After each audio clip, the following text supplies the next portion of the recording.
Bismillahirrahmanirrahim.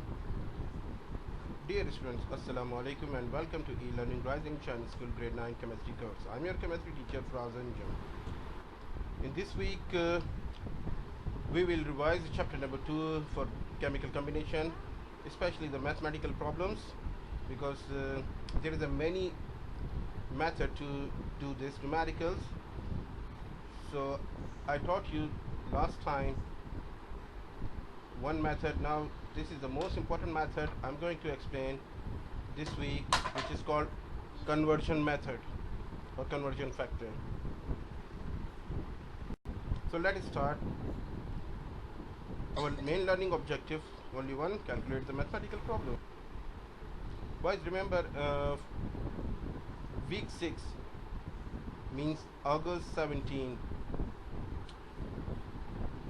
First month it is going to be start, so this is the preparation. Because of this, this week we are going to prepare on for the exams only. Okay, so let's start with the molar mass first. Calculate the molar mass of the carbon dioxide, CO2. So what you do, write down the each element, multiply by the atomic masses. We know this one, yes. So in carbon dioxide, so carbon means C, oxygen O. So just write the element first, then how many atom of the carbon? 1. How many atom of the oxygen? 2. Okay, multiply. What is the atomic mass of carbon? 12.01. From periodic table you can get it. And then what is the atomic mass of oxygen? 16. Okay, so 1 times 12.01 is equal to same, and 2 times 16 is equal to 32. Okay, so after that, after calculating, you will get what? 12.01 plus 32 is equal to 44.01 AMU. Remember, this is called molecular mass. Okay, and if you are going to calculate the molar mass, you have to change it in gram, because 1 molar is equal to its molecular mass. Okay, so in molar mass, what you do in unit become gram. In molecular mass, unit is AMU. Okay, now your turn. So find the formula first of sulfur trioxide, barium phosphate, silver nitrate, acetic acid from your book, from internet, and then solve these. Calculate the molar mass of each of the following one by one, and then post into the discussion. Okay, there are 3 discussion: day 1, day 2, day 3. So or this week leave it. I'm just going to put like this only, just only one discussion, that's it. Okay, so you have to post there your answer in the discussion. Now the chemical equations. Chemical equation represent the chemical sentences. Read the following equation as a sentence. What is it? Ammonia react with hydrochloric acid to produce ammonium chloride. Okay, so what is it? Ammonia react with hydrochloric acid to produce ammonium chloride. This equation indicates this sentence. Okay, now what are the reactants? Remember, any species to the left side of the arrow which is consumed is called reactant, and the species of the right side of the arrow which is going to be produced or which is going to be formed is called chemical equation. There is a few more things I have to tell you this week. What is it? There is a state symbols as well. S indicate, you know, the under the subscript. Okay, in the bracket is written S. S means solid, L means liquid, G means gas, and AQ means water solution or aqueous solution. So you can see here, G means gas, and liquid. Alright, so what is it? Balancing the chemical equation. Balance means same number, that kind of the atom of each side of the equation. Okay, means there is a satisfaction of the mass of conservation of matter. The law of conservation of matter, the satisfaction of this is called the balancing the chemical equation.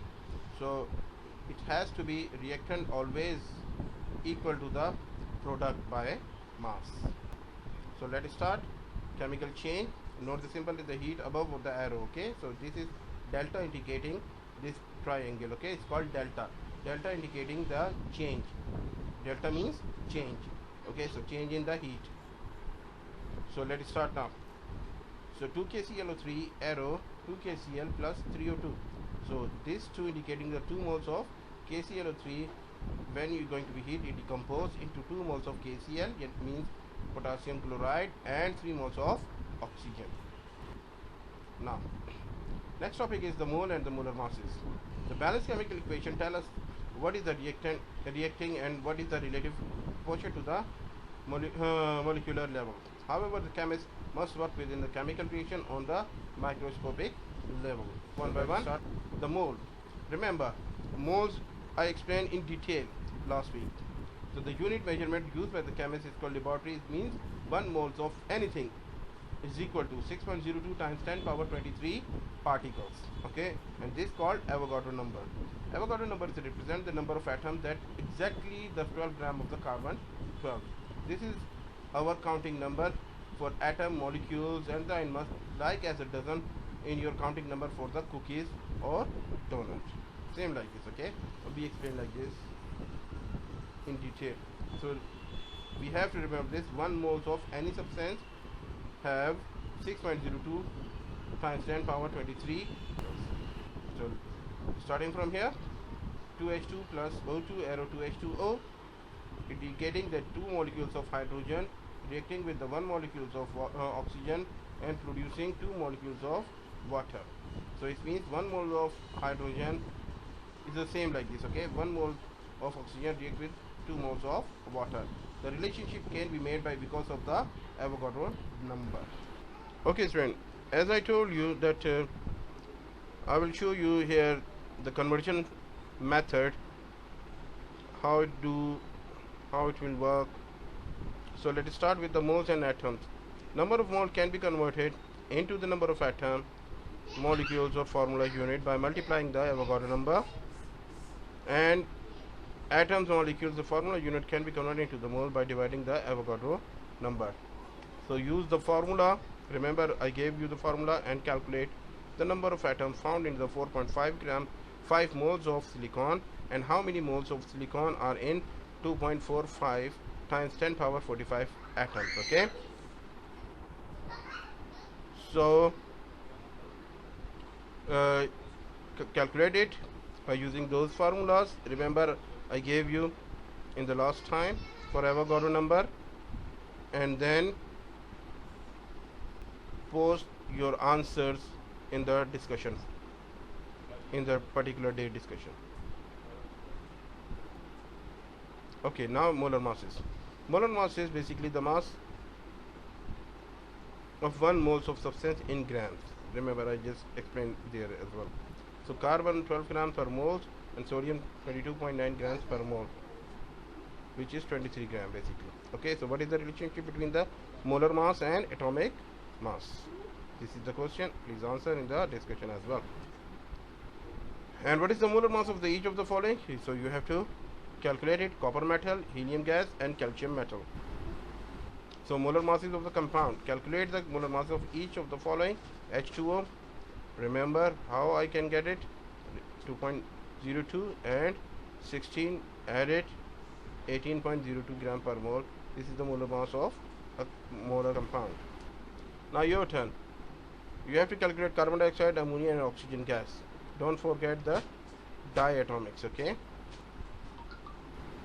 Now conversion between the grams, moles, and atom. So this flow chart can explain that first gram, when you divide by the molar mass, it can give you the moles, and then this moles, when you multiply by the Avogadro number, it gives you the particles. When the particle divided by the Avogadro number, it gives you the moles, and then moles multiplied by the molar mass, it gives you the gram. Okay, moles when you multiply by the molar mass, it gives you the gram, and moles when you multiply by Avogadro number, it gives you the particles. Okay, so this is called the conversion factor. It's up to you that you can use this method or formula we discussed there Okay, it's all up to you, but this method normally used in the university level and colleges level, and quite frequently we have to use this. That's why I'm explaining here. So let's start. This is called interconverting the mass, moles and number of particles. Determine the number of moles in 85.00 grams of sodium chlorate NaClO3. Okay, remember, very easy method. You have to take the known, what is given, 85 grams of sodium chlorate. So what you wrote here first, 85 grams of sodium chlorate. Okay, so grams of sodium chlorate, put it down here. Okay, and what you need it, moles on the top. Okay, so 1 moles of sodium chlorate, this is your reference. 1 mole of sodium chlorate, how many grams? Calculate the molar mass of sodium chlorate. 23 plus 35.5 and 3 times 16, it gives you 106.44 grams of sodium chlorate. Okay, so you have to multiply 85 by 1 divided by 106.44 grams. It gives you 0.7986 moles of sodium chlorate. This is called the conversion factor. Now I'm telling you again, you can calculate by this method and use the formula what we discussed earlier. Now another, determine the number of molecules in 4.6 moles of ethanol, C2H5OH. So 1 mole, you know this one, always equal to how many particles? 6.02 to 10 power 23. So what is given? Moles of ethanol, 4.6 moles. So 4.6 moles of ethanol is given, moles is put it down. So this is in conversion factor, the main basic thing you have to remember, that what is given, always put it down with unit. So what is the unit? Moles of ethanol. You have to put here moles of ethanol, and this is the reference. So how many moles? One mole, how many molecules? Always 6.02 into 10 raised to power 23. Multiply 8 divided by 1, it gives you 2.8 times 24 molecules. Okay, you can use the chart as well, or formula is up to you. Now another same thing you can do. Now your turn. Use how many grams, how many atoms of silver are in 3.50 moles of silver. Then determine the number of moles of carbon disulfide, 34.75 grams of carbon disulfide, and then determine the number of sulfur atoms, 34.75 grams of CS2. Now another, first you have to prepare the strategy and then calculate it. Now this is your challenge. Determine the number of fluorine atoms in 24.24 grams of silver hexafluoride. I'm giving you a hint, make a plan first. Means first you have to convert the gram to moles or mole to grams, and this is your challenge. So during your calculation, pause my video and then calculate it first. Now balance the chemical equation. Chemistry student calculate the various amount of reactant and product. The coefficient in the equation are used as a mole ratio. So it's called stoichiometry. Stoichiometry, using the balanced chemical equation to find the mole. How do amounts compare with the reaction below? So you can see here, 2 moles of ammonia react with 1 moles of carbon dioxide, give you the urea plus water.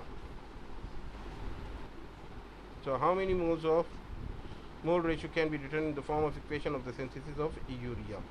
So mole ratio used is the conversion factor. As I told you, conversion factor is like this. You can convert each other. So 2 moles of ammonia and 1 mole of carbon dioxide needed, or 1 mole of carbon dioxide need 2 moles of ammonia, like this. So calculating how many moles of urea could be formed by the 3.5 moles of ammonia. So you need the balanced chemical equation, which is this one, and then what is given, 3.5 moles. So 3.5 moles of ammonia formula NH3. So like this. Okay, times moles of ammonia put here, and what you needed? Urea. So what is the formula of urea? This one. So moles of urea like this. Okay, so 1 into this is come from the equation. So how many in this equation, balanced equation is your reference now. So in the balanced equation, how many ammonia here? 2 moles. So you have to put here 2. And how many moles of urea formed? 1 mole. This is your reference. Okay, so 1 mole of ammonia.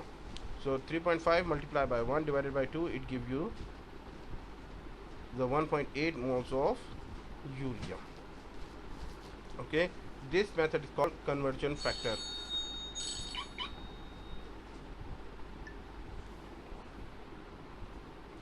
Now mass to mass, a chemist needs the 58.7 grams of urea. How many grams of ammonia are needed to produce this amount?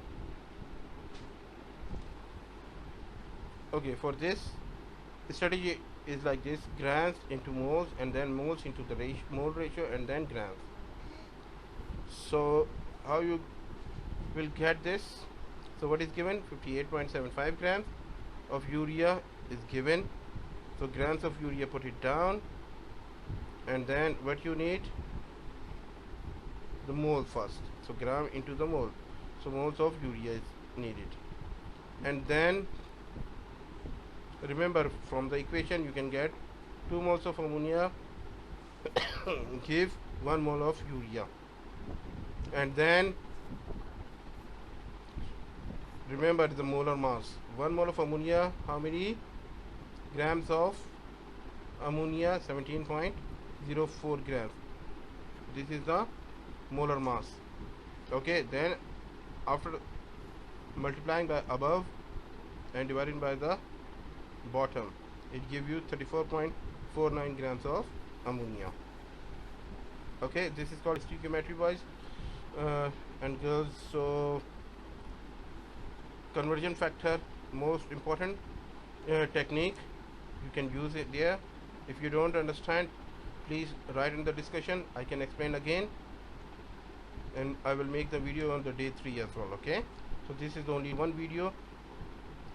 Then calculate it. If you don't understand anything, write in the discussion, then I will get it, and then I will give you the examples. Now your try, do it like this. This is it. And thank you so much.